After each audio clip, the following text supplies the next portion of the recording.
uma cláusula específica sobre a nossa responsabilidade, a responsabilidade em relação às orientações que a gente está dando para esse cliente.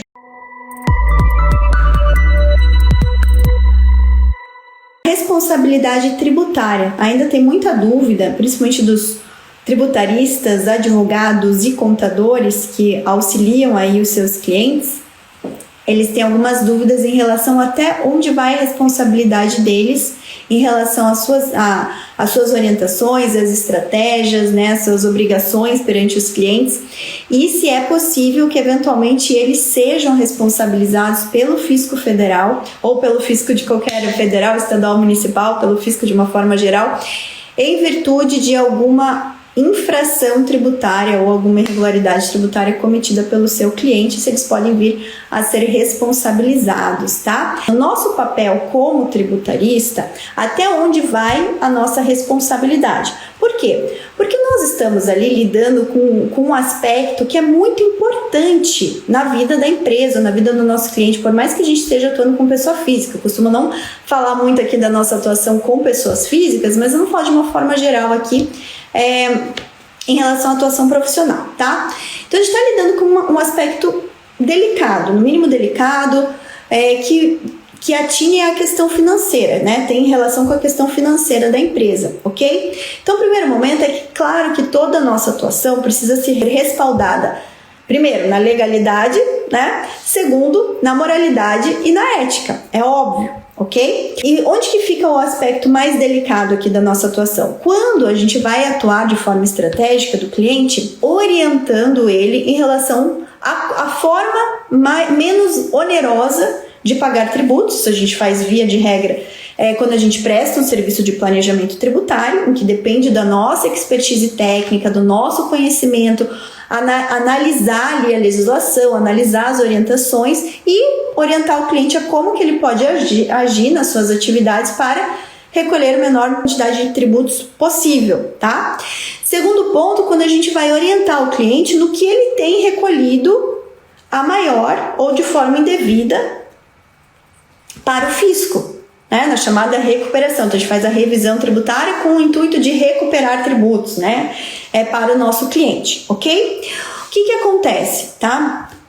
Muitas vezes por mais que a gente esteja atuando de forma legal, legítima, ética, enfim, com a maior das boas vontades mesmo, é possível que essa nossa atuação gere lá na frente uma fiscalização, porque nenhuma empresa está isenta de ser fiscalizada pelo fisco, ok? Está aí dentro do risco da atividade, vamos pensar aqui, voltar ao nosso cliente pessoa jurídica, está dentro do risco da atividade o risco empresarial e a possibilidade de ser autuado pelo fisco, tá? Lembrando que o fisco sempre tem 5 anos aí para poder rever aí todo o recolhimento de tributos dos contribuintes, ok? Então esse é o primeiro ponto. A gente sempre vai precisar atuar de forma lícita, de forma ética, embasando, fazendo análise de risco para o cliente, sendo o mais transparente possível para ele em relação ao risco relativo àquela nossa orientação. Quem vai tomar a decisão é o contribuinte, né? O nosso cliente, não somos nós, a gente orienta, mas deixando muito claro que em qualquer situação o cliente não está isento de ser fiscalizado, né? De ter aí uma intervenção do fisco. Ok? O que aconteceu lá no estado de Goiás e que gerou esse julgamento da ação direta de inconstitucionalidade número 6.284, que foi julgada na semana passada, tá bom? O estado de Goiás, no seu Código Tributário Estadual, lá no artigo 40 deixa eu ver qual que é o artigo aqui, tô com ele aberto. No artigo 45, no inciso 12A, ele falou o seguinte, tá? Deixa eu pegar aqui o caput do artigo 45. São solidariamente obrigadas ao pagamento do imposto ou da penalidade pecuniária as pessoas que tenham interesse comum na situação que constitua o fato gerador da obrigação principal. Ok, até aí está exatamente igual ao artigo 124. É exatamente igual, não, mas é uma redação muito parecida com o artigo 124, inciso 1 do Código Tributário Nacional. Aí lá no inciso 12A, fala o seguinte: Especialmente o inciso 12A, com o contribuinte ou com o substituto tributário, tá? Especialmente com o contribuinte ou com o substituto tributário, o contabilista que, daí vem lá falando do contabilista, que por seus atos e omissões concorra para a prática de infração à legislação tributária. Então ele veio falando especificamente em quais casos o contabilista, aí sendo o contador, sendo o técnico, né, sendo o profissional formado ou sendo o profissional técnico, teria responsabilidade solidária. Solidária é sempre junto, tá? Então o fisco pode cobrar de qualquer um dos dois, não tem ordem de preferência, é sempre junto, tá bom? Então responsabilidade solidária junto com o contribuinte ou com o substituto tributário.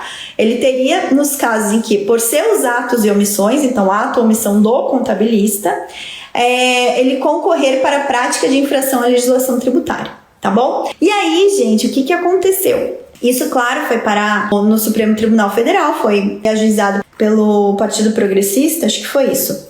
Foi ajuizada essa ADIM, né, essa ação direta de inconstitucionalidade, e foi julgada agora. Deixa eu ver se tem o ano que ela foi ajuizada aqui. Foi ajuizada em dezembro de 2019. Vocês imaginam o tempo que os contadores sofreram lá no estado de Goiás, tá? Tô falando rindo aqui, mas não rindo de desespero, tá? Porque realmente isso aqui é um absurdo. E aí, o que o Supremo Tribunal julgou? Na semana passada, o julgamento aconteceu no dia 15. Dia 15 foi na quarta-feira da semana passada, em sessão virtual, pelo plenário do STF, né? Tribunal Pleno em sessão virtual. Eles decidiram que esse artigo 45, inciso 12A, com parágrafo 2º e também o inciso 13, deixa eu ver o que fala o inciso 13 aqui. O inciso 13 fala que, junto com o contribuinte ou substituto tributário, a pessoa que por seus atos ou omissões concorra à prática de infração à legislação tributária.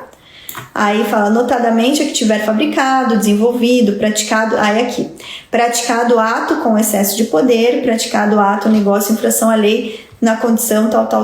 Então, daí julgou todo esse artigo aqui também inconstitucional, tá? Qual que é o lado bom disso? O lado bom é que, primeiro, os contadores vão poder ficar mais tranquilos em relação à sua forma de agir, tá? Segundo, que eventualmente, né, não vai ter aí uma extensão dessa responsabilidade do contador para advogados ou para outros tributaristas, tá? E terceiro é que essa decisão, por mais que ainda caibam embargos de declaração, os embargos de declaração não vão poder modificar o mérito dela. Então já é uma decisão final, inclusive o próprio estado de Goiás já está observando, tá? E precisa ser observado por todos os estados, porque o Supremo fixou a seguinte tese nesse tema. É inconstitucional a lei estadual que disciplina a responsabilidade de terceiros por infrações de forma diversa das regras gerais estabelecidas pelo Código Tributário Nacional, tá? De qualquer forma, sempre que nós formos atuar como tributaristas, por mais que a gente não vá poder aparecer ali como responsável tributário em eventual fiscalização, os clientes, tá?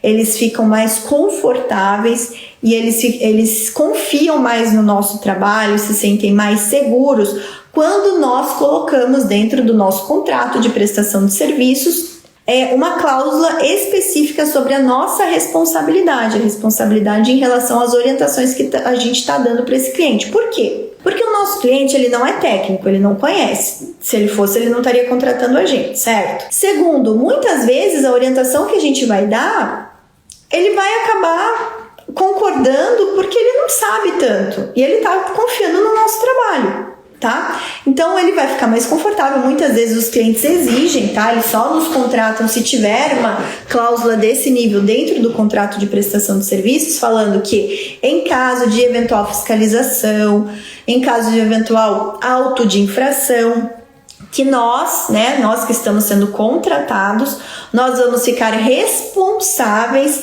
por, primeiro, atender a essa fiscalização, elaborar todo o acompanhamento, as respostas a essa fiscalização, e segundo, em caso de auto de infração, nós, como profissionais tributaristas, ficaremos responsáveis por fazer o quê? A defesa daquele cliente.